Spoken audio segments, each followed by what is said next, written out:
Happy New Year's. Citizens of St. Lucie, episode 4 is out. And it's obviously a little bit different than some of the other episodes. Terence was somebody I had never met before, and I really didn't know anything about.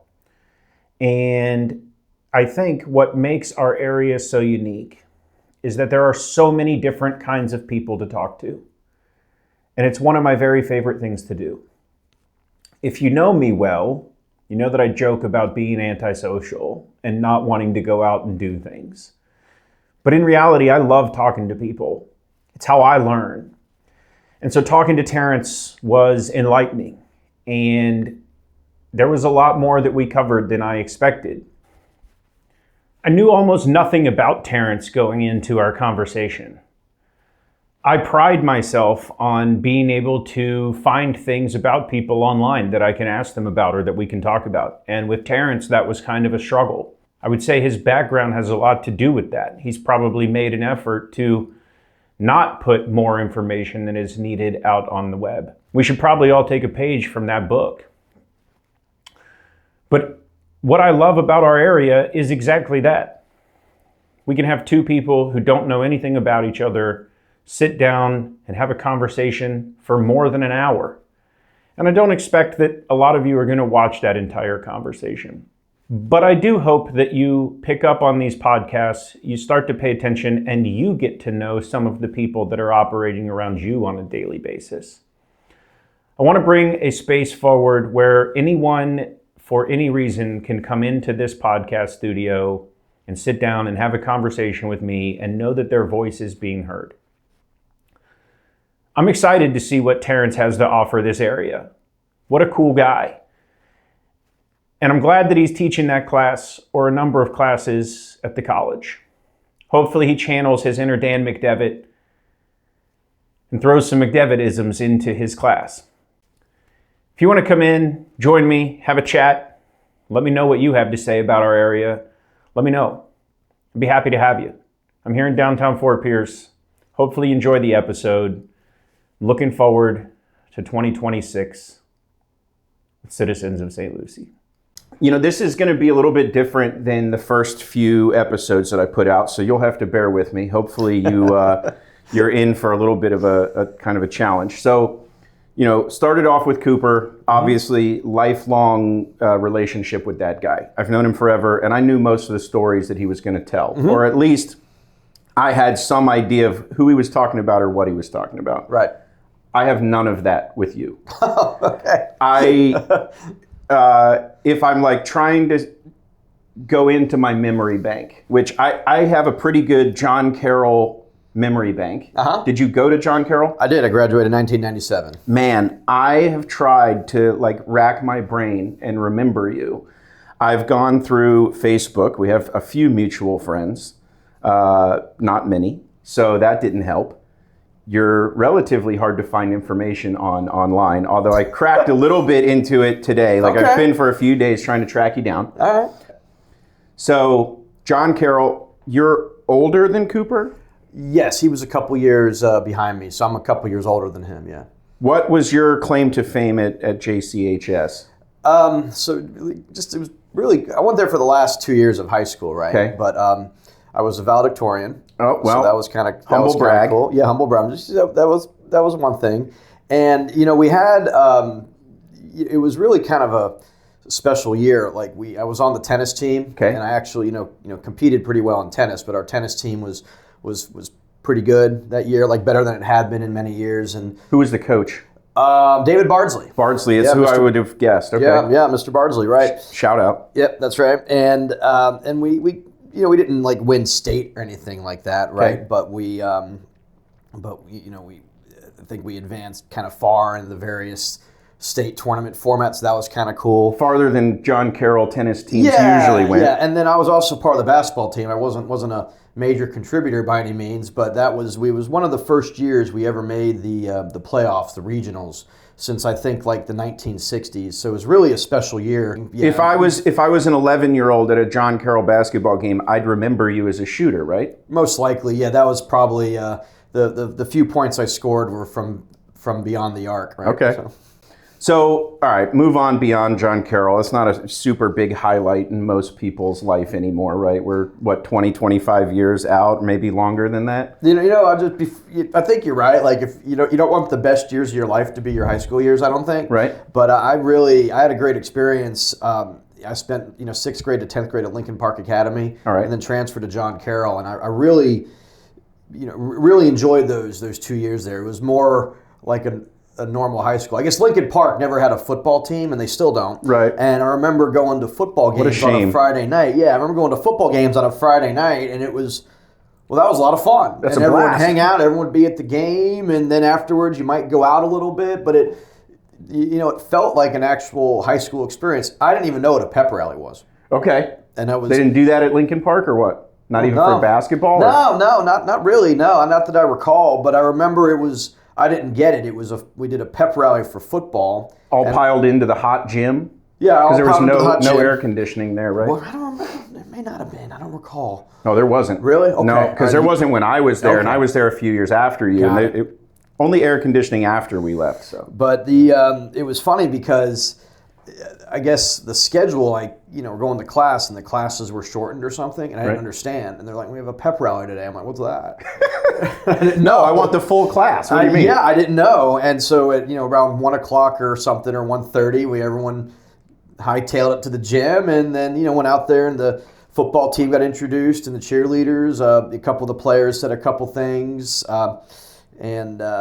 What a blast! And then I think there was a game that night. Yeah. And of course, the football players would wear their jerseys around campus on a football day. I don't know if they still do or not, but that was like, to me, it was like this whole new experience. But there was a lot of great things I liked about that school, and it was interesting because there was, when I went there for 11th and 12th grade, there was some resistance from my dad because it cost some money. A little bit. And then my brother did the same path, 6th to 10th. He was a couple years younger than me, 4 years younger. He graduated in 2001. And he was given the choice, would you like to, do this or... Yeah. And he chose John Carroll.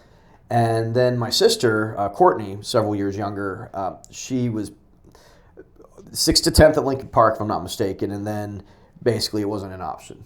You're going to John You're Carroll. going to John Carroll last 2 years. And that was just kind of, I said, I paved this path. So it just made me think about what you said earlier, like we're doing something new today.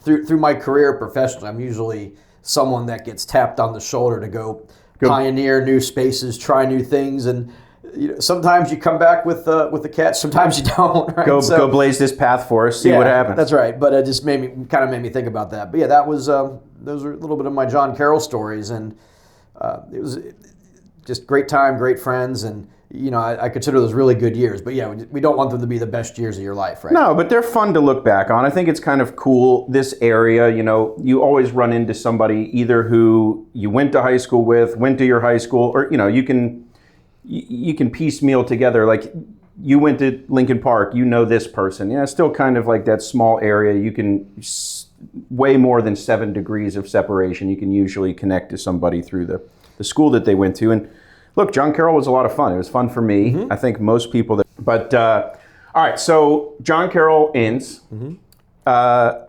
You go to Stetson at some point. Is that like immediately? Yeah, I did. I went straight from, I guess, there was no break, I guess. Right? No, and not when you're the valedictorian, you're straight in. It was kind of an interesting world. The world of kind of going to college has changed a bit from back then for a lot of reasons.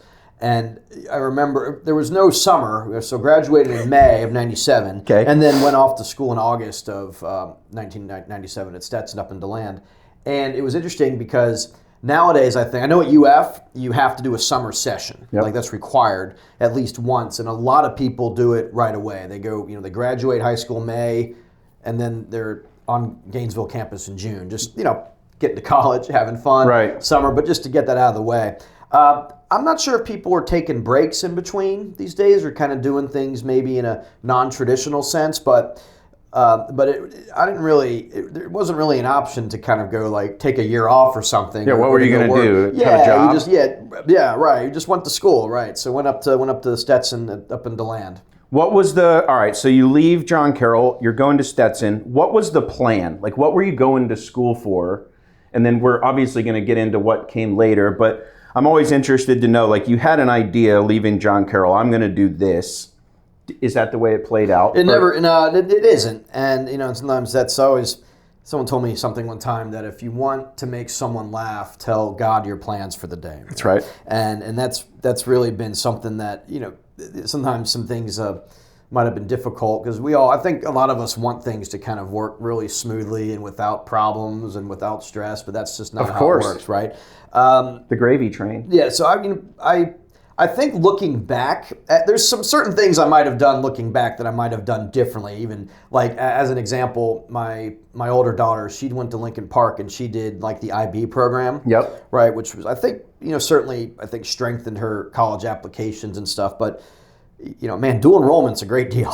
Right? Yeah. And I'm like, so I talk to kids nowadays, and I'm like, do dual enrollment. Yeah. Right. Or I think. And then at Stetson, my bachelor's degree is actually in religious studies or theology. Okay. That's what I majored in. And even though I did some other programs there that were outside that in the business arena, but that's my bachelor's degree, right? Okay. Which I learned a lot about different cultures and understanding like there's a bigger world out there, which incidentally has helped me through my career and the work I've done in a lot of ways, and certainly encouraged me to do things like travel or whatnot, which I enjoy. But nowadays, you said there's a lot of jokes out there, right? You see it on the internet, these memes, and people are like, "Oh, I can't find a job, and the economy's bad." Well, what's your major? And it's some like esoteric sort of discipline rather than engineering or business, something like that. Areas that there's real need for. Yeah. So I think my plan was maybe to use that theology degree to the summit instance, but ended up not going down that path. But I graduated with my bachelor's degree. Still, I was actually by chance a friend of mine was asking about a book that might help her with some financial stuff, and I was going through my bookshelf and let me find something. I got a lot of books in the house. Right. Some of them I haven't touched in a while, but I'm like, hey, there's my old theology books, right? Which are there's some interesting concepts in there, which some of them are a little maybe academic, but a lot of them, you can, read today and be like, okay, well, that's actually a really interesting concept as it takes to building relationships with people and having success in a lot of aspects of your life. Maybe outdated in some forms, but you can apply almost, that knowledge to a lot of things in today's world. So, all right, your theology-based, study there at Stetson. You leave Stetson. This is where you kind of go ghost in the internet research world, right? Because I know where you are today. Your search engine optimization on one hand and a little bit of financial consulting on the other, which I want to kind of get into what both of those look like. How do you springboard from, we're going religious theology, religious studies to where we are today? And I don't want to fast forward too much, but I mean, that seems like a pretty big jump. Where was your area of interest? All right, you leave Stetson. Where's your area of interest, and then where did you go? Have you lived in St. Lucie County for the most part? Yes. So been here 45 of my 46 years, right? Right. I did live in Atlanta for a couple years, just a handful of years ago, like around the COVID times. Okay. Had a house up there, but this was still home base, right? Yeah. But you really went to Stetson up in DeLand and then came back here, and there's a lot of reasons for that. And it's kind of interesting you're putting together the timeline because there's some accuracy to what you described and some there's not, right? But that's why you're here to tell me the story. Yeah, no, it's cool, it's great. But growing up, Dad always liked gadgets, right? He just had a computer since I was 6 years old. Now, are they from here, your parents? They're not. No, they're from New York. Right? Okay. They moved down here when I was about 1 year old. Okay. Dad's a retired eye surgeon, so a lot of people, familiar with him. Yeah. Obviously Mom's been in the area a long time. She did some real estate and had a little shop in downtown Fort Pierce for a bit. But I think the motivation, Dad's from New York, and Dad dislikes two things. He dislikes cold and he dislikes taxes. So, found a good spot. New York was gone. Yeah. And, it was probably between, I don't really recall the full story, but I think it was between like Florida and Texas. Okay. And they came here. Well, hey, good spot. Yeah, that's right. But having that access to technology really early on, something I consider very, very lucky, right? I was in middle school and high school typing papers, and that was like, Did you have Dan McDevitt as a typing teacher at John Carroll? I was never typing, but he was my accounting professor. Okay. And that's an angle we can go off there. Man, I took 2 years of accounting. I can't tell you how valuable those courses were for stuff. I was such a knucklehead in his classes. That's a word that he would use to describe me, knucklehead, right? And Dan had been big buddies with my dad, who was a teacher at John Carroll forever. And God, I was such a jerk in his class. One of my big regrets. Wish I could go back and really dive into that guy's class, because he was really teaching some cool stuff, I feel like. I'm gonna have to, when I'm doing my walk today, I might think of some old Dan McDevitisms. Some McDevitisms, yeah. We can go on a rant about the post office and how bad they are. That's a McDevitt angle. Yeah, no, he had a lot of good angles, a lot of things that just made me laugh looking back at it. But did some accounting there. That was just by chance. But had a computer and just was exposed to technology at a very young age. So yeah, I mean, we're talking 97. That's pretty early, or even earlier than that. Early 90s. I was 6, 7 years old. Right. The computer was there.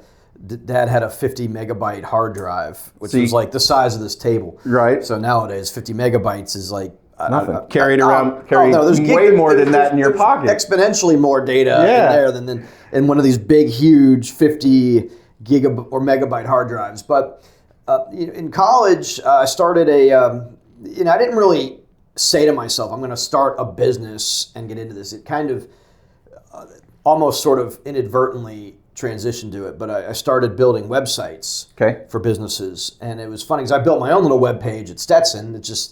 They gave us web space, and the coding aspect just made sense to me. Yeah. So I put up a web page. I got a random call from someone. They had some sort of emergency services business out of Alachua, and they wanted a website for their business, and they were talking to me, and I was kind of hesitant. I was like, I mean, I guess I could help you. And the guy, are you sure you meant to call me? The guy said, we'll pay you. And I was like, oh. And then I'm like, oh, it's a business.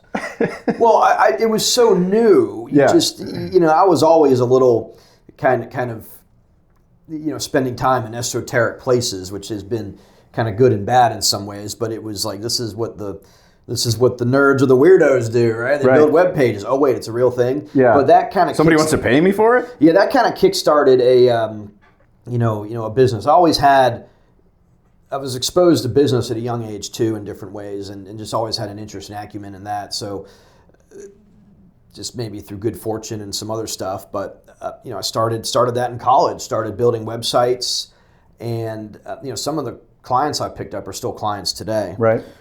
But that's if you do good work, they don't go anywhere. Yeah, generally speaking, true. Yeah, that's true actually. Right. And some relationships have evolved or gotten bigger or smaller over the years, and certainly there's some clients have either gone in different directions or do different things, or there's always new opportunities. Hire an AI. That's starting to kick in a little bit, right? But I've got you want AI to be you want it to be your passenger, not your driver. Yeah. Right. So we're going to see what happens. It's here to stay. It's coming. It's changing things, but it's like anything, and it maybe over time it'll still get there. But if you were to ask AI to do something for you, and to do the whole thing for you, it's a combination of the skill of the right prompts to tell it what to do, but it's like a lot of times what you get back out of it, you're like, what is this? That's what you asked for. That's not what I asked for. Yeah, right? Exactly. So, you got to fix it a million times, or if possible. Yeah, in some cases too, a little digression, but in some cases, I've done a lot of cloud work, and people say, I want to switch to the cloud and go tech because I want to save money. I'm like, you're not going to save money. You're going to spend more money. Yeah. And they're like, what do you mean? I said, you're going to spend a lot more money. Yeah. But it's like my great idea to get this, camera equipment and all this stuff for my marketing. I thought I was going to save a lot of money by cutting my film guy out, but what I found is I'll spend a lot more money. You'll spend more, but you might generate efficiencies in other places. Yeah. But started a path of building websites. Came back from DeLand to Fort Pierce, Port St. Lucie, in about 2001. Okay. Part of that was I had a daughter at a very young age. I was I think I was 20 when she was born. So it was 2000, and I think honestly, I always kind of envisioned myself in kind of like a big city like New York doing something in the finance field or investment field, right? I think I'm Stetson's only religious studies major that's been part of their national championship investments program, where we actually managed real money, right? Yeah. So that was always had a real take with that. That's like one of my claims to fame at Stetson. I think I'm the only religious studies major that's gotten to the investments program there. I'm putting it up. We're counting it. That's right. I think, I got to verify that, of course, right? I doubt any other Stetson religious studies majors are going to watch this, so I think we'll get away with it. You'd be surprised. There's a couple out there. But, came back here, and a big thing was, being young parents and, just being close to the grandparents, really made a big difference. So I don't think there was this mindset of, we're going to give up opportunities by not being in a big city. It was just important to have the help and support and involvement of the grandparents and the family. Yep. And certainly you could probably look back and say, this would have happened here or there, but really, I don't think you're always exactly where you're supposed to be, right? And in whatever way, even when you feel strange about something. Or I remember one day I was traveling in South America, and I'm sitting there like, what am I doing here? This is the weirdest thing. It's great, but why am I even here? And I was doing like a meditation thing, and like the guided voice says, hey, whatever it is you're at, wherever you're going through, it's exactly where you're supposed to be. And I'm like, huh. And you're right, because that's where you are. Yep. So here you are. You better make the most of it. Yeah, you could have different choices, but that everything has led to that moment. But came back here and started to build that website business here, and picked up a lot of clients locally. I mean, it was a time where it would be difficult to start a website design business today than it was 25 years ago, right? And just because at the time there weren't many people doing it. Yeah. And I had the other luxury too. 2001, there was like the internet boom and bust, right? Almost no one had a website. Well, a lot of people didn't have them, but what happened there was a time where a lot of the people that were kind of lifelong nerds were starting to build websites. There were some accountants in town, CPAs that were, hey, I offer tax services and we'll build your website. Yeah. Or I've got a nephew that builds my website. Or, there was a lot of stories of you're kind of old school, not even old school, how do I say this cautiously? There were, back especially 25 years ago, some people that were programmers were kind of, like seemed to be on the fringes. You had this vision, you're a weirdo, you sit and you code all day. Now it's like, if you're coding out in San Francisco, you better be coding all day, right? You're doing all right. Yeah. All right, it's a real thing. Yeah. But I noticed pretty quickly there was a lot of, a lot of companies would pop up. And a lot of people would treat their clients in like odd ways, because you realize you're talking to people that, I'm here 20 years old, but you're talking to people at the time, 30, 40, 50, a lot of experience. And they would tell you a story like, hey, this guy did this to me. And part of me was like, okay. But it was like, well, that doesn't sound like a good business thing. It's just, I didn't fully understand, I didn't really, but it's like, it doesn't sound right. So I kind of quickly started trying to operate the business like as a business perspective rather than a technology perspective. Yeah. Even I used to code everything myself, all the projects, and one guy kind of mentored me a bit, was like, well, do you want to, someone called, and I said, well, I can start in like 8 weeks. And they're like, and one guy listened to the call, and he goes, man, 8 weeks? I said, yeah, I'm busy working on this. He goes, do you want to be a programmer or do you want to be a businessman? I said, I think a businessman. He's like, then you need to find a way and take those opportunities so you can do multiple things at once. Now, if you just want to code all day, so be it. And frankly, if I would have gone down that path, I'd probably, But client relationship is super important in just about every business. Oh, yeah. And I would say probably in those days, the guys who were trying to jump into it, maybe they had the technical ability to build a website, but the relationship building is a whole nother skill. Yeah, there was really no rules. And, and a lot of people weren't doing it. 2001 hit, and the demand for these things kind of died out. So a lot of firms around here went under that were doing it, or the accountants that were doing it said, I'm just going to go back to doing my tax work. Right? Yeah. So I've picked up a lot of business through the years just by being around. Yeah. Right. People being consistent, people knowing you. Well, I got through. That's where that started there. Right. So. And then I was always, being in Fort Pierce and DeLand, right, not exactly known for their, their high tech meccas as compared to San Francisco or New York, right? Yeah. I did a lot of prospecting for business online through, online platforms. Yeah, because you'd probably have to go outside of our area here to attract more clientele eventually. Especially, well, yeah, even nowadays the world is kind of global, but yeah, back then especially in Fort Pierce, there wasn't a whole lot of interest in technology, right? You had a lot of family-owned single store business, and maybe didn't need a website at that time. Well, yes and no, but it was more like people didn't understand, and I think you said these things kind of. It's not fair to compare this, Fort Pierce to San Francisco or New York, right? And for a lot of reasons, but I don't know. Our homeless population's starting to look pretty stacked up out here. Oh boy, yeah. But I remember we got one client one time back. Been a client a long time, and I gave him a price, and it was a few $100s, and he said, well, that's completely ridiculous, and I was like, well, it's about right. Yeah. To me, it felt like a decent amount, but I'm like, well, okay, you didn't want to do it because it was too expensive. Yeah. And then this is someone that could easily afford $500, right? Especially, I didn't really understand that, but it was nothing. Maybe the price wasn't big enough, but we ended up reconnecting several years later, and he was ready to go, and I gave him a price for what he needed, and the price was multiples higher, and he goes, that sounds like about what it takes to get done. And maybe the first price was too cheap, but I think his awareness and knowledge of the space kind of said, this is what it takes. So it's become more of a real business thing, where before it was kind of a geeky technology thing.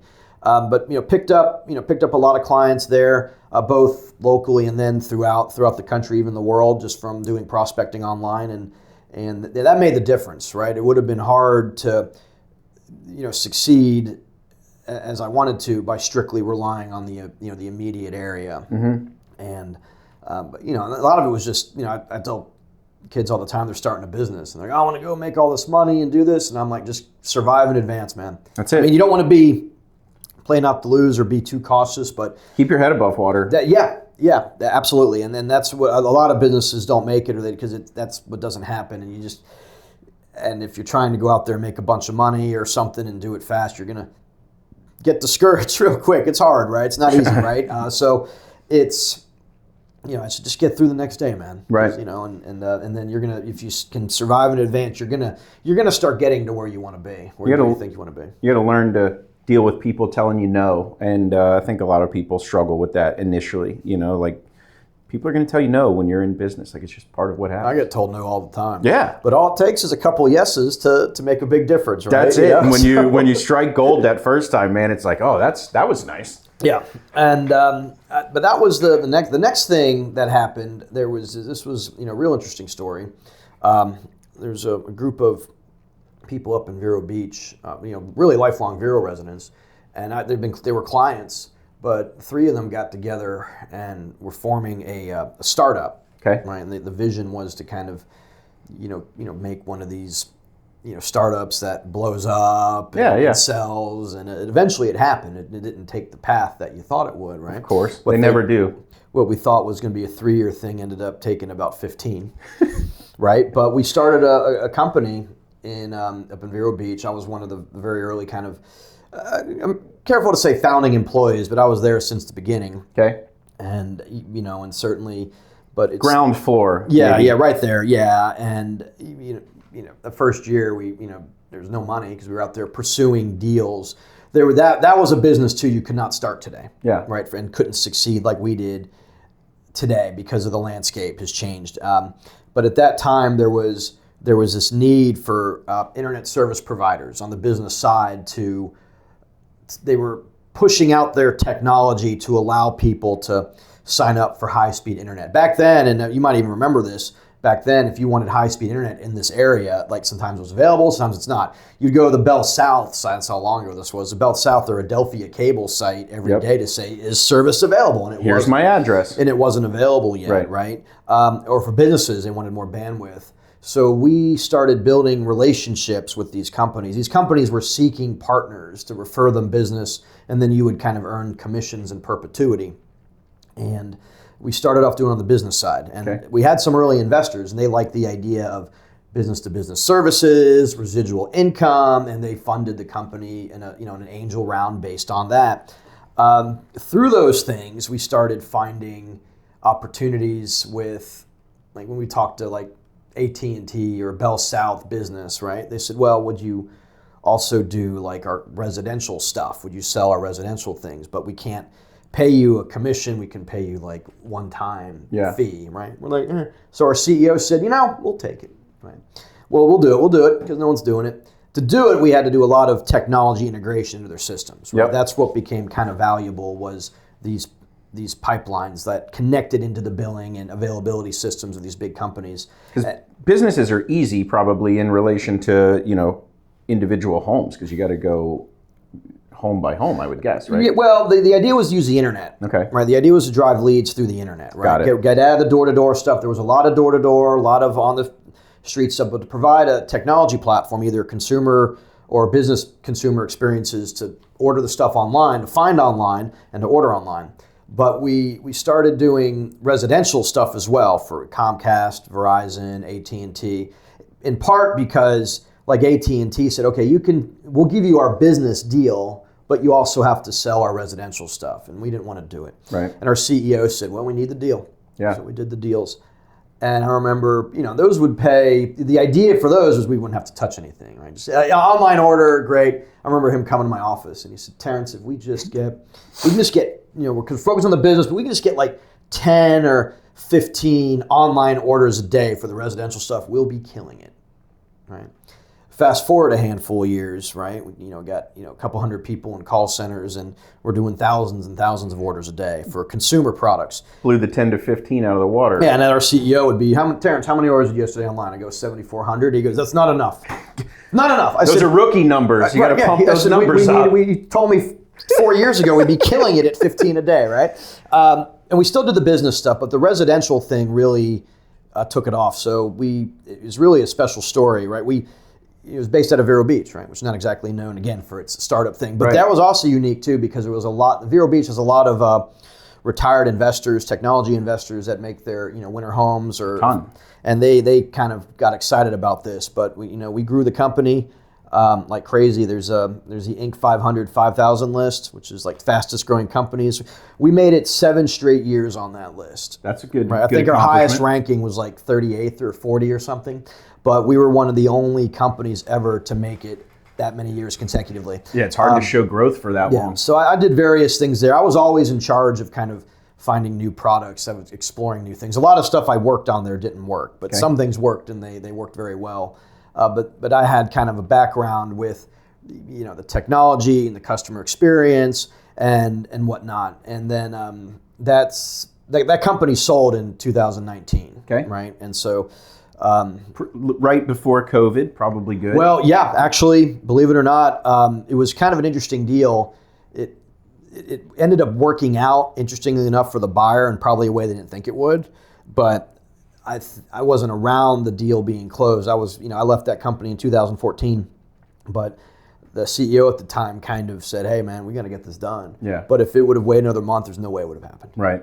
But my funny story about it was, I get like an email, right, and I get some calls from other people that are like, "What that were there? They own some shares. I own some shares," and they're like, "What does this mean?" And I'm reading it, and I'm like, this sounds weird. And then I start going through it, because it was kind of this weird, big legal agreement. And I'm like, what's the deal? And then I looked at the deal, and I'm like, oh, that's not bad, right? And I remember this too, there was a technology platform that was going to facilitate.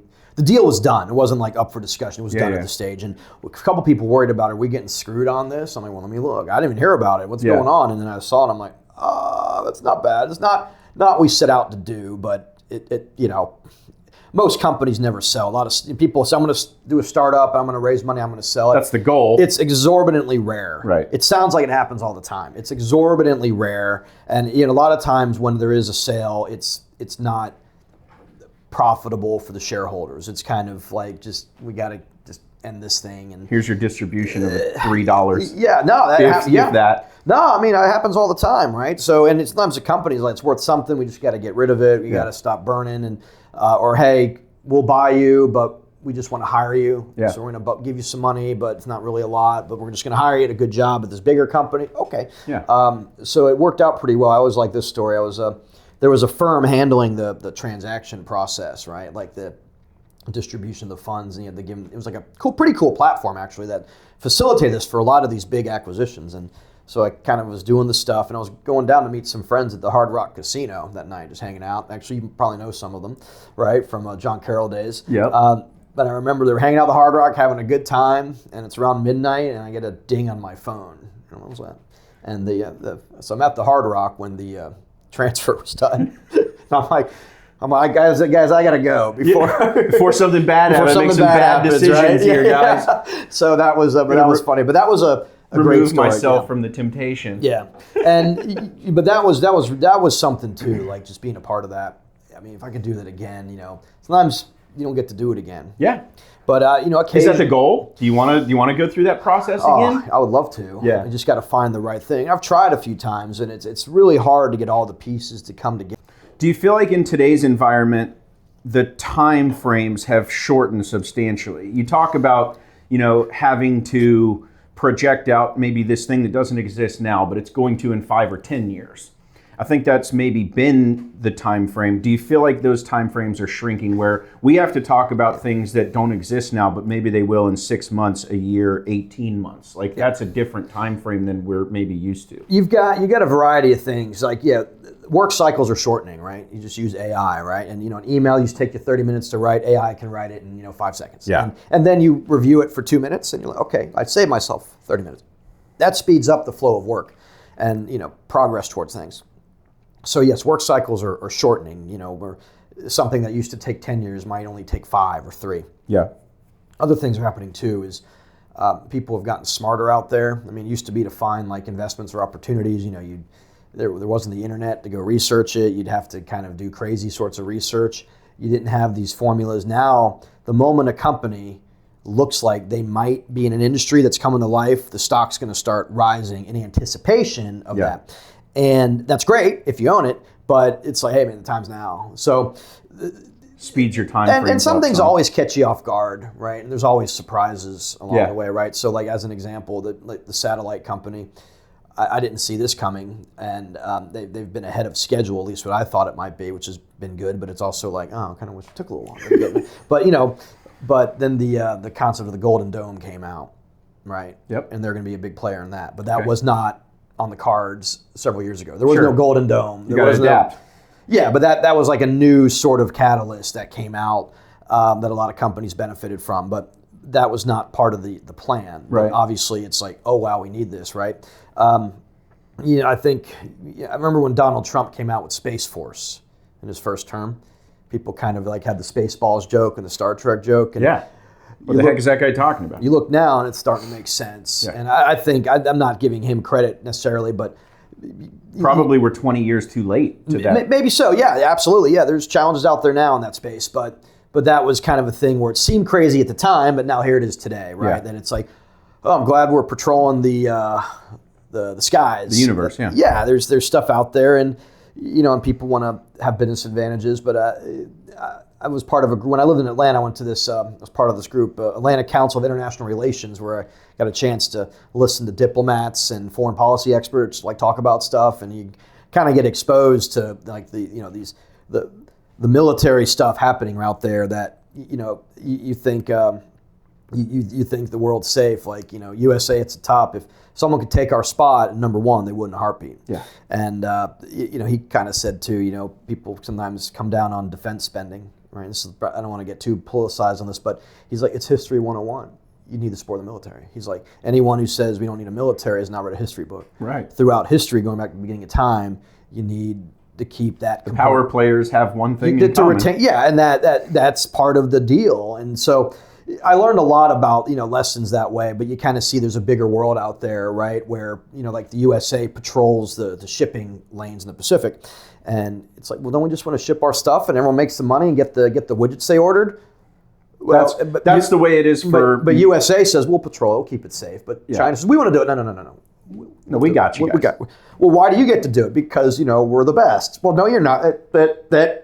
All right, we'll spend a little bit more and we'll be the best. That's we'll what I said. sure. That's what he said. One guy, Right. foreign policy guy, he talked about deep negotiations at big international levels, and I was like, so it just comes down to who has the biggest guns. He goes, ultimately, yes. Yes. Right. And so that was just real eye-opening. But just whole world out there that you don't think about. You're out there doing your work or hanging out or in the gym, and there's a lot of people all day thinking about these crazy threats, which are real. And at some point, I don't know. You go back to the theme of building stuff for what wasn't there. I mean, here in the 95, that wasn't built when I was younger. And They had to finish it, but I think that was a military thing to ship the military around the country in the event of that. Now, thank goodness they built the roads because it makes it surely easier to get here, right, in the morning, right? Or the internet, I think, was something first conceptualized or used in the 60s. Sure. Now, thank goodness we have it. If you could have had the foresight to say at some point in the future the internet's going to be this big e-commerce boom, right, then, you would have been waiting, but you would have been ahead of the game. So that's what it takes a lot of times. But yeah, the short answer is the time cycles are shortening. Because work's getting done faster, people are smarter, they have access to more information to project what's coming next, and you fail faster too, I guess. And you which fail is a faster positive. too, yeah. That's a big lesson too in the startup space. If you're going to do something, not work, get out of it quickly and shift to something else. Right. Yeah. All right. So we'll shift gears a little bit here, and I don't want to keep you for forever, but let's shift back to St. Lucie County and what you do here. Right? Because a lot of your business, I would imagine, is outside of St. Lucie County. You can't just do everything here, right. But you're based here. So obviously, I would assume you do some things here. Let's talk about that. Yeah, quite a few local clients as an example. Right. So and I've kind of found a little bit of still do a lot of website work and the web hosting. Still have a good activity stream of that. That world has kind of changed, but I've picked up a lot of business from web designer marketing firms where now these things used to be marketing and tech were kind of separate. Now they kind of come together, and now there's the marketing says, well, we need to do a systems integration. We need to connect the systems, right?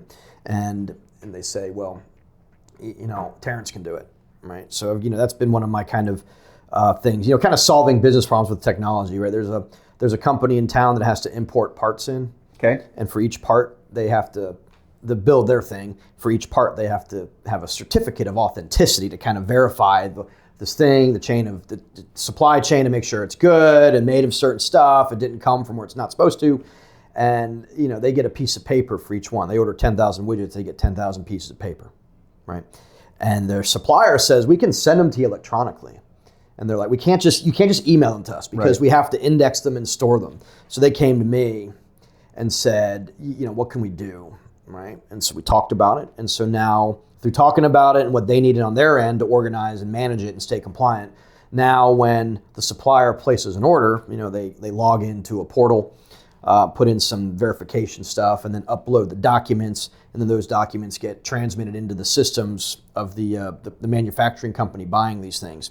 Right. But that's an example of some of the type of work that I kind of find interesting and exciting and that kind of keeps me up. But that's been there's I've got a lot of clients that have started to embrace that stuff locally where the technology is growing. Yeah. And so I've been fortunate to have some good exposure there. I think it's cool. I don't think a lot of people have ideas of what some of the businesses that exist in St. Lucie County even are, right? It's you live here for so long and it's like, man, you don't even know some of these things exist. It's significant. Yeah. It's Fort Pierce, sleepy old town, nothing going on. There's a lot going on here. There's a lot of people that have done very, very well doing unique things, and not just locally, but nationally. Yeah. Right. And you always think, construction, real estate, citrus growing up was a big one. Obviously, that's changed, right? Land development. Obviously, these are important things around here, but there's a lot of professionals here that have built very interesting companies, or they have companies that on the surface seem kind of like, kind of basic. Yeah. Like, okay, that makes sense. But some of their behind the scenes operations on where they're really generating a lot of revenue and profit or have really a command on the market are kind of, that's interesting. Very interesting. So I think you'll find that in any town. I think you said 85 years of St. Lucie County experience.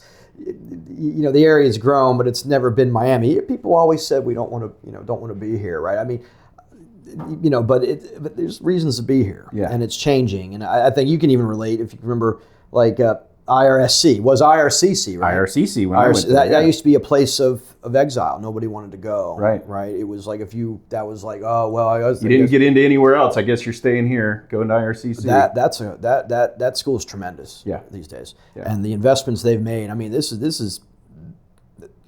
a good school. Yeah, and. But they've grown it tremendously too. Like they they got 25,000 students there across all their programs now. Right. So crazy. Yeah, and that's one of my new things. I'm going to start here. I'm adjuncting. Okay. I'm going to teach Introduction to Business. So that's fun. I'm on the. I'm going to teach a class a week. Find some McDevitt inspiration and at least make it. Oh, I'm going to have some fun. I can't wait. I can't wait. And I'm just like, you called me, right? Yeah. We're going to have some fun with that. But that's awesome. Yeah, and that's something that's kind of feel like real purposeful about to kind of share some of the good fortune I've had. Just I was real young when I learned about technology. I think I was 12. Dad put a Wall Street Journal in front of my face. A lot of people don't have that. And even I think in your business, you've probably seen that. No one even knows because no one was taught. But there's 60s and 70-year-olds running around with no financial education. So lots of them. That's right. Yeah. So I'm that kind of giving back. I just say giving back. It'll be a fun experience, and we'll see if you can make a difference or not. But obviously, it's a small thing. But that's kind of a way of giving back, and I'm really excited and proud about that. Right. Yep. So we'll see where it goes. It's not going to be a bad thing, I don't think. But I'll have to get into it once. We'll see if it's successful or do I fail fast. Right. Well, that's the goal. Either figure it out or don't. Right. So you may relate to me on this. A lot of people, I think, that grew up here, their big complaint is, well, St. Lucie County's boring. Fort Pierce is boring. Port St. Lucie's boring. There's nothing to do, etc. You've mentioned that you had a kid pretty early in life. I wasn't too far behind you. I was 23 when we had our daughter, our first kid. And so in my early 20s, I did do some going out before we had a kid, but like partying and that kind of stuff ended for me pretty quick. And looking for high-paced, high-activity lifestyle wasn't it for me. This area was perfect for like a young dad. It wasn't super expensive. You can go take in some nature, like if you want for free. There's a lot of things that you can go and do that are family centric, maybe not exciting for like a single person, but I think our area still offers some cool opportunities like that. I'm a little bit nervous that we're doing away with those things. I feel like trying to make this more of like a metro hub. I kind of hate it, but I'd be interested on your perspective of that. You had a kid even younger than me, so your experience probably even a little different. I was talking with my daughter's mom the other day, and talking about something, and I'm like, we got lucky, right? About I bought my house in 2008, right? My parents have been in the same house for 35 years. Yeah. And the beautiful homes, but it's like the price of real estate here, which it's caused some affordability challenges for people for sure. Big time. The area used to be a place where there's not a lot going on, but it's cheap to live and there's no traffic. Yeah. Especially Port St. Lucie is really kind of elevated. There's opportunity here. I think it's going to depend on what. I don't have the answer. Right. I just kind of. You see stuff, but you're going to have to figure out a way to make it known for something. And maybe people don't want it to change or evolve. But there's been a lot of positive transitions. I remember going out in downtown Fort Pierce 20 years ago, and it was, kind of quiet and stuff. And one bar to go to, maybe? Yeah, and it didn't have like a really like good vibe. Yep. Friday Fest nights were okay. Yep. Right? That seemed to be kind of, low lively. But other nights you'd go on a Saturday night and it just felt kind of like a little barren. But now like downtown Fort Pierce has started to be a fun place to be. And even on weeknights, like it's still pretty crowded. You just feel good to walk around. It feels good to walk around. Like it feels nice. Even if some of the shops are closing in the evening, it just feels nice to walk around. For a while, it just didn't feel like, just felt like nothing was really happening. Now you feel there's activity happening. Right. So I think there's some, improvements there. Port St. Lucie is growing like crazy. People are still moving in. They're building houses. Probably a little bit in its adolescence. I mean, that town itself is fairly new, but they're going to have to figure out what they look like when they grow up. Yeah. But in the meantime, it's still an attractive place to live if you're from New York or Miami, because even though prices have elevated, it's still a lot less than it is in those places. And if you're from New York, the weather's nice, you play golf year-round, and there's low taxes, right? So yeah, especially on a day like today when I think the rest of the country is under ice. Like we're 60s. Can't complain too much. It's beautiful. I think I would like to see in the area, and sometimes you got to become the change you want it to see. But I've spent a lot of time in cities, and Yeah. I've been, just from traveling and some work stuff, and you go on a Tuesday night to a little bar or lounge near the office, and sometimes you carry the conversation, your business conversation, into dinner or a drink. Sometimes you're like, I had a long day, there's if you're doing your own thing or startup world, that 9 to 5 is not a reality. It's always been so weird to me too, because we have one courthouse here, but now we have two. Well, the federal one, right? Yeah. And so you've got lawyers, you've got people that are making decent income down here, end of day, like bars, restaurants, and stuff. It seems to me it should have always been more of like a central place. The area has always been just something I've noticed, and it might just be. I'm talking more about Port St. Lucie. Port St. Lucie and Fort Pierce have become very different. So right? different. Yeah, in a lot of ways. But people, and it's starting to get there here. Like, people are going to the Sunrise Theater. They're going out, supporting the community. Like down in West Palm, Fort Lauderdale, which is maybe the direction things are going in, which maybe some people like, maybe some people don't, right? I've heard both sides of it. But, getting involved in the community, right? Like, it's just, there's a lot of people doing things that you're at.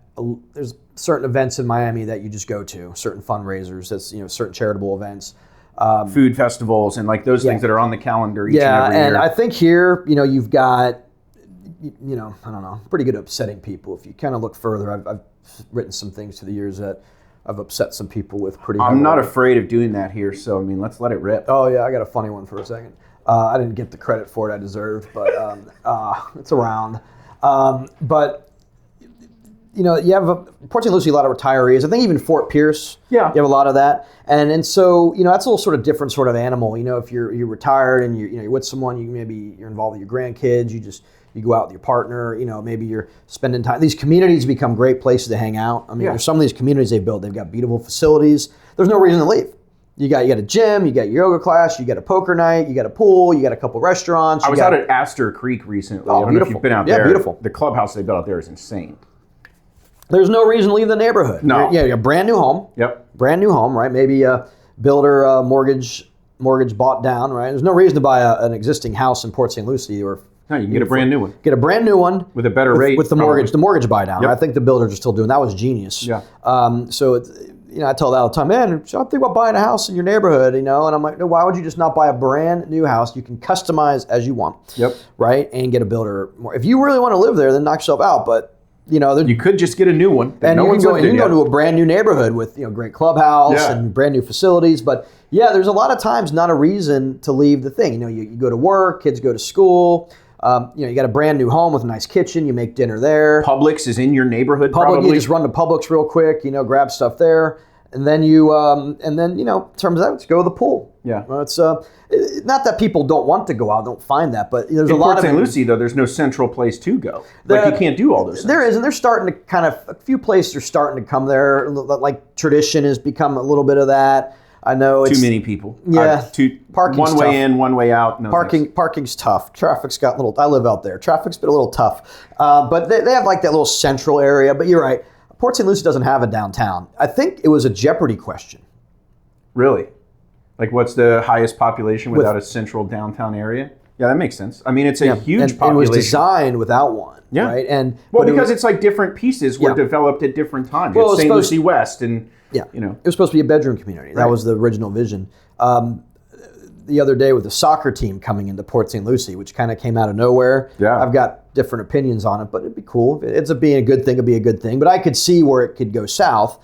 But one guy was speaking to city council, and he's like, we don't even have a bridge to the beach in our town. We have to go to a different city to go to our beach. And then I thought to myself, are we the only city on the whole East Coast on the beach that you have to actually leave your city to go to the beach? We might be. We're up there, but it's there's reasons for that, but it's just kind of an interesting thing. So there is no like central downtown. Like Stewart's got a downtown, Jensen's got a downtown, Vero's got a downtown. Right, but Port St. Lucie doesn't really have an area that's downtown, but there are some areas where it seems like people are starting to congregate. And I think someone was building something new. I've seen a couple things, like a food pavilion or something. Yeah, and they were doing like a river walk. And it's not river walk, but it's something like that. And, I think people are very, very hesitant against growth and development in our area because it's been a sleepy citrus town. Like that's the idea.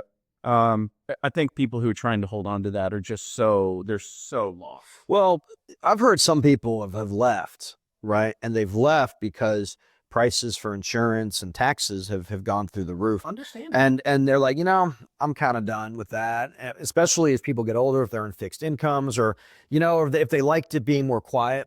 I remember when the Bright Line conversation was happening, right? And some friends and I were talking about it, and I was listening in, and one guy said, he was talking about like downtown Fort Pierce and the Bright Line, and he's like, this could be the next like downtown Fort Lauderdale, the next downtown Palm Beach. We've got it all coming together. One guy said, hey, those places already exist. If you want them, you can go to them. He's like, there's a lot of people that don't want to see it become that. And I don't know who's right or wrong. Sure. Right. I don't know if there's a right answer for it. And I don't think you can please everyone, but it was an interesting perspective. One guy's like, hey man, you like downtown Fort Lauderdale? Yeah. Go there. Right. It already exists. And we don't necessarily need that here. There's a lot of people that may not want that, but yeah, traffic's become difficult based on what we're anchored into growing up here. Yeah, it used to take 10 minutes to get anywhere. Oh no. It takes me 10 minutes to leave my neighbors. Sure. So it's, I don't know what the end game is, but people, you have to create a lot of reasons for someone to be there. Like people complain about New York City. Oh, it's freezing. Oh, the taxes are high. Oh, there's this. Oh, it's really expensive to live. Oh, the traffic is bad, right? Why do you live there? There's a lot to do. I got a good job, and there's a lot of awesome, fun things to do, and there's always another opportunity, right? Yeah. We're not here. I don't think you could say the same thing about that. And it's not fair to compare, but I think if you want the area to keep growing, attract a broader spectrum of people, justify and sustain the price increases, you're going to have to find things for people to do, right? There is no industry in St. Lucie County, at least not one that you can point to, right? It used to be the citrus industry. That used to be the big thing here. For me, I struggle to see one thing that pulls people in. We don't have anything, really. If you want an opportunity here, you almost have to go create it for yourself. I struggle to see where all of these people that are coming in, if they're not retirees, where are they going to go and how are we going to continue to be able to increase with the lack of industry here or the way that I perceive it anyway? That's to know everyone else's stuff. Yeah, that's above my pay grade. I don't have an answer to that. But I don't either. Yeah, I don't either. Yeah, it's there's been a lot of advance in the area. I just don't know. I don't know how to fix it. I don't know how to make. Is there even one big move you do? I don't know. Maybe there's 100 little moves you got to do. Usually that's the case, right? But I don't know. And I think you can even argue it's like, what's the industry in Miami or West Palm Beach, right? I mean, but there's probably 17 answers to that. That's like, true. So do we even need a single industry here per se, right? But I've seen a lot of, warehouses, distribution centers pop up. Those might create some opportunities in the coming years as those get kind of more technology enabled, right? AI. So you're going to need people that have those skills to come in here. There's Tradition's got a little tram, like an automated car. The Tim. The Tim, yeah. So it drives itself. There's someone on that's actually monitoring it, collecting data, right? This is not an entry-level job. This is someone that's got technology experience, AI experience that's there. The actual work being done looks a little mundane. You're filling on a piece of form to somebody. But no, yeah, right. And this person, they have a background and experience and skills in that. So I don't know what the pay is for, but it's not minimum wage, right? Those kind of jobs will probably continue to pop up and yeah.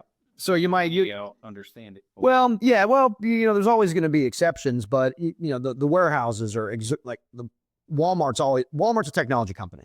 So we sell the cheapest stuff. They're a technology company. Sam Walton, the beginning of time, said computers. That's why they're able to be the low cost. That's why they're able to do what they do. Their warehouses, the Amazon warehouse, these are technology machines. These super center Megatrons, right? So over time, they're just going to get more technology enabled, right? And it doesn't necessarily mean less people.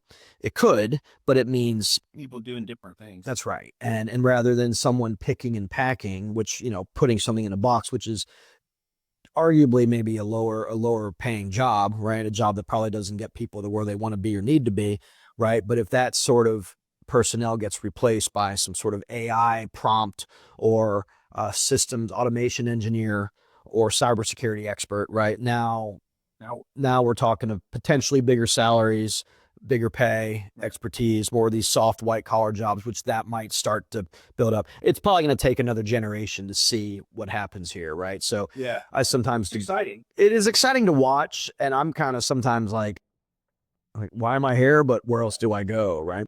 For a long time, I was on the like we need to stay citrus and cattle and be what we've always been, and I don't want to say I've given up on that. I've changed my tune on that. That, you know, look, the citrus industry here died on its own. It wasn't that something else replaced it. It wasn't that there was a better alternative. Like they killed themselves. I probably get some heat for saying that, but like that's my opinion. They did that to themselves. You know, got complacent like a lot of other industries. But I am on we definitely need to change. Growth is happening. I think people who try to fight it are crazy. We need to embrace it and try to shape it. It's part of the purpose of why I'm doing this. I like having these conversations. You've brought up 20 things that I don't even think about on a daily basis here. And it's, you know, it's just eye-opening and refreshing, you know, kind of getting other people's perspective. You get stuck in your echo chamber, whatever it's called, and, you know, it's fresh to hear other people's perspective. Funny story about the citrus industry. I went back to the University of Maryland and got my master's degree, right? In Educationally, just putting the shame. You know, it's that got me into being an adjunct. I needed my master's degree, so that's how it's paid off. And my daughter does some consulting work for one of my classmates. So I'm like, well, that's the payoff, I guess. I'm adjunct at IRC, and my daughter's doing an engineering automation consulting, right, from one of my classmates. So that's why I did this, right? We actually had a Harvard business case study.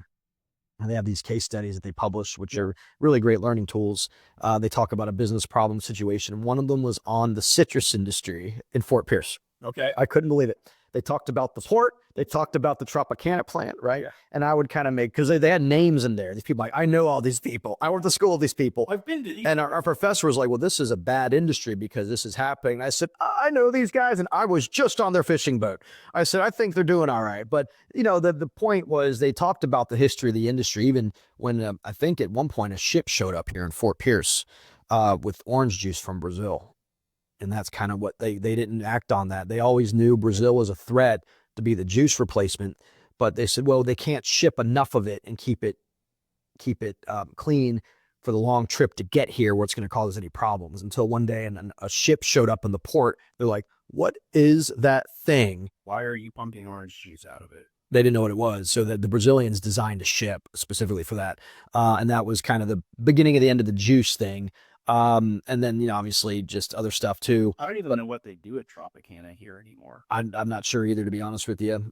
But it was funny. I remember driving by the plant. I took pictures of it off Glades Road, and I'm like, hey guys, there's the plant.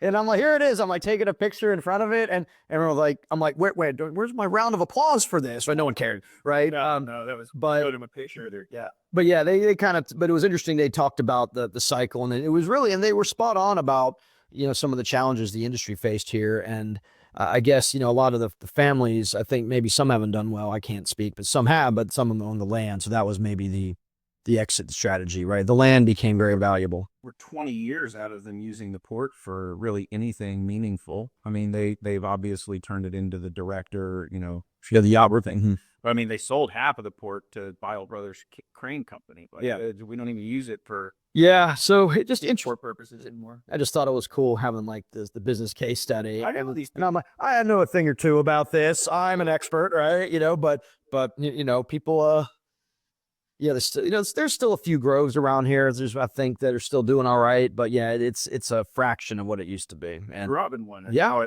now it's just open. Yeah, yeah, and or houses. We had shit.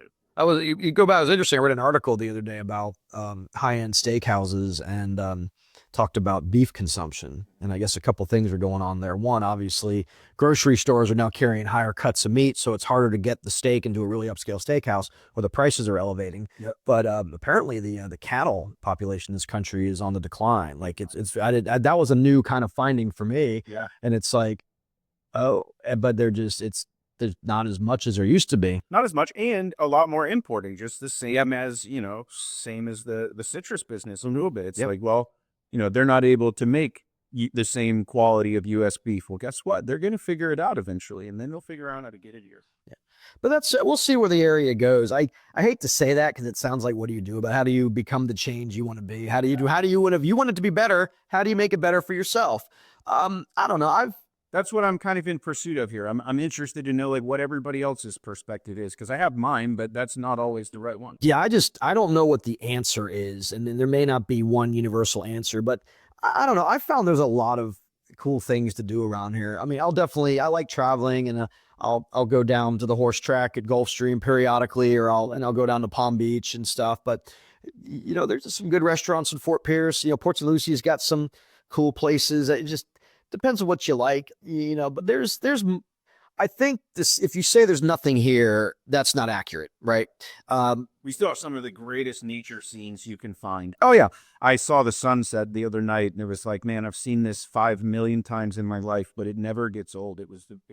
Pretty. Sunsets are beautiful. The beaches are beautiful. So there's things to do here. But if it's just like anything, someone told me a story one time about there was a fish and a squirrel applying for a job, right? And the job was to climb the ladder. Okay. The squirrel climbs the ladder, right? Oh, you're great. You get a promotion, you get a raise, you get a bonus. Fish can't climb the ladder. Dumbass fish. Yeah. Fish is like, I suck. They're like, man, you gotta climb the ladder. He's like, well, trying. Fish trying really hard to climb the ladder. Fish is like, I'm not good at what I do. Someone comes along and says, let me put you in the water. We need a swimmer. Fish is like, what's that? The only job is climbing ladders. That's the only job people do well. I goes, let me just see. Puts in the fish in the water. And fish is like, I'm really good at this, right? And he's like, yeah.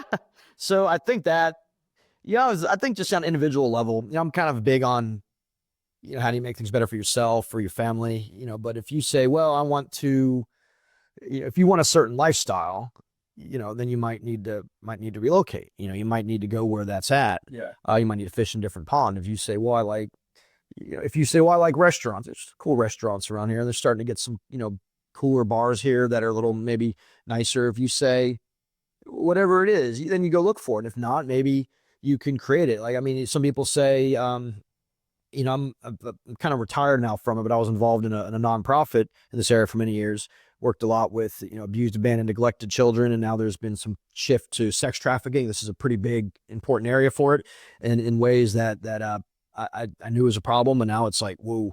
But if people say, well, I want to get involved in a good cause and help, children that need help, right? Then, so, well, we need it here. You can get involved. You can start. A friend from grad school, he was funny. He wanted to, I'm a mercenary. I'm here to make as much money as I can so that I can retire early and I can play golf and I can do something good for the community for, help, people that are impoverished in the community. Right. And I'm like, dude, come to Fort Pierce. Yeah. You're done. I said, you have your federal pension. You can consult. I said, you can buy a house for next to nothing compared to what you're used to paying in DC, lower taxes. And there's a lot of people there's a lot of people that you could help that would value your leadership and your story. So I hope so. And there's a lot of nice golf courses. I said, you're done, my friend. And then you're pretty close. If you want to go to a bigger city, Miami, Palm Beach, pretty close, airport's close. Like, you're here, man. Your dream can come true today. I don't want to get on your preach and make this a political thing. I go to church here in St. Lucie County, and I'm very familiar with a lot of people in St. Lucie County.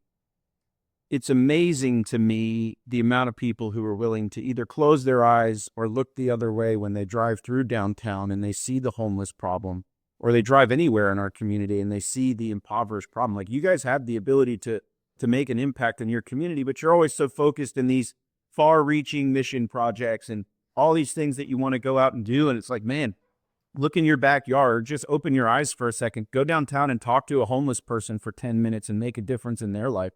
You don't have to go on these crazy far-reaching missions to make a difference. That was a part of the charity I was part of. I would always kind of quip that, in terms of abused, abandoned, neglected children, those were way down on the list, right? Who gets the money? Yeah. The plants, right? Plants get the money, then the dogs and cats, then maybe the kids, and then the abused, abandoned kids left. I learned a lot of people just say, look, I just want to, life's hard enough. without acknowledging these things? Can I just ignore them? Yeah, you can. You can. And whatnot. Better though. No, I guess what was interesting. I didn't. It's first I've heard of it. Or maybe the second time I've heard in the past week or so. And again, maybe I'm just blind or oblivious. But you kind of mentioned the homeless challenge here in downtown Fort Pierce. I wasn't aware. Someone said something the other day that maybe the Indian River brings the homeless down here. Did I hear this right? I don't know if I heard this right, but I don't want to. I'm okay. I'm conspiracy theories. Yeah, I just know I'm always careful about, because I talked with someone the other day about about some Fort Pierce development challenges, asking questions to someone about it, and she's like, have you read the full agreement? I'm like, I haven't. And she's like, I have 100 times. I know it word for word. And so it's clear you haven't read it. And she was cool about it, but I'm not fully informed on that, on that scenario. So, I always like to be somewhat cautious. Got a pretty good sense of who you are. Where do you see your direction in St. Lucie County going? That's I think ultimately what everyone is trying to figure out. Where do we go next here? What am I doing here, and what does that look like? The short answer is I don't know. Okay. Right? I've been fortunate to have good clients, some local, some not, but quite a few local ones, and it's kind of some stuff shifted to kind of like bigger projects versus less bigger projects versus a lot of small ones. Certainly always like to pick up new business in that area, but some of the work that someone told me once, what got you to where you are isn't going to get you to where you want to go. So I've been spending my time these days, thinking about things, kind of in the investment world. I've had a little bit of success with kind of finding investments in unique spaces, and is that the path? Like I always wanted to be an investor, and sometimes the funny part of it is we want to get paid every 2 weeks, right? But like the satellite company I talked about earlier, I've been holding that for years, right? And it has finally started to come to light. Now it may never have come to light, and is it done? Is it maybe it's fake? Maybe it's not. We don't really know, right? But it's just like I haven't gotten paid on that. It's been sitting there for years, just long-term investing. Well, right? And eventually it might come to a point where it gets bought or it comes time to sell. But it's just like anyone. It's like these land developers, right? The landowners, you get paid once, man, every 10 years. Yep. I mean, that's really what it is. So, but it's like, and then you hear the cosmos talking, maybe God talking to you. God, man, it sucks. I really just want to get paid every 2 weeks. You said you want to be an investor. Yeah. This is what you wanted. This is what you wanted. Yeah. So I think that's where I've been spending some time, and then I've got a good background and a broad background in with different credentials, experience, operations, human resources, technology, and now you're seeing a need for these like chief of staff roles, and those have started kind of to pop up. And we took a lunch break before we wrapped up. Technical difficulties, right? We'll bring it back. I had asked you about being the rear Commodore at the Pelican Yacht Club, right? How do we get there? Like, how do you even get? So the Pelicans, it's a member club, right? Equity members, and it's run by a board of directors, which are members. And there's the Commodore, which is a member who's head of the club, chairman of the board, basically. And there's a GM, a full-time GM that runs the club. And the board of directors are elected by the members. And so you get on the board of directors, and then the Commodore will appoint his or her officers, right? And those include the secretary, treasurer, the vice Commodore, and the rear Commodore, right? So there's a little succession planning there, right? So if you're the vice Commodore, you're going to be the Commodore the following year, right? And so the vice Commodore will then say, hey, would you like to be my rear Commodore when I'm the Commodore? And basically you're third in the line of succession, plan. Right? You're second, I guess, in line of succession. So I was on the board there. It was something I did. I was fairly young when I did that, but it was a challenge, and I got nominated, and I got a call from Mike Brown Jr., who was the officer there at the Pelican. He goes, Harbor Federal, shout out. Old Harbor Federal, right? And he goes, and he called me, and he goes, hey, when I ran for the first time, he goes, by the way, I'm going to tell you this. He goes, you didn't win. You weren't elected. He's like, I'll tell you that. He's like, I can tell you that. What I can't tell you, I'm not supposed to, is you were close. Okay. He's like, give you a little sliver of hope. Yeah. He's like, so if it's important to you, we'd love to have, love to have that perspective on the board if it suits for things, but don't be discouraged to try again. Yeah. So I won the following year at the elections, and then I was on the board for several years there during some difficult times. It was around the 2008 times. And so we had some very interesting conversations when the economy really went the wrong way here. Maybe memberships were on the decline. But I was asked to be the rear Commodore, which would have then put me in line to be the Commodore in a couple years. But I never got to that point. Dang. Right? There was I've been retired from Pelican board service since. But that's where I was at. Officially, the rear Commodore is kind of in charge of the buildings and grounds, right? You know, like I said earlier, it's kind of hard to dig up information on you. You see something rear Commodore that catches your eye. You know, you pick up on that. I got to find out where that was. I kind of know it's out there. I mean, I don't intentionally try to keep things quiet. Sometimes there's that, but yeah, that's interesting. No, it was hard. It was hard to find some things. So, you know, it's been great to have you in. Let's end with this: 5 to 10 year vision for St. Lucie County. Where would you like to see us go? As the county? Yeah, sure. That's the whole purpose of the podcast. Where do we want to end up? I think we need to make the area attractive to younger families, younger professionals, right?